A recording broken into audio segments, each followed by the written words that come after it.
So ayan mga lods, pagdating ko dito sa unahan, mayroon ako nakitang kakaiba dito mga lods. Ayan, maghuhukay sana ako dito.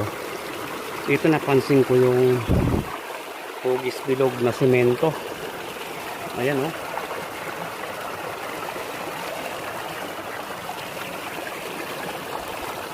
Tapos mabigat siya.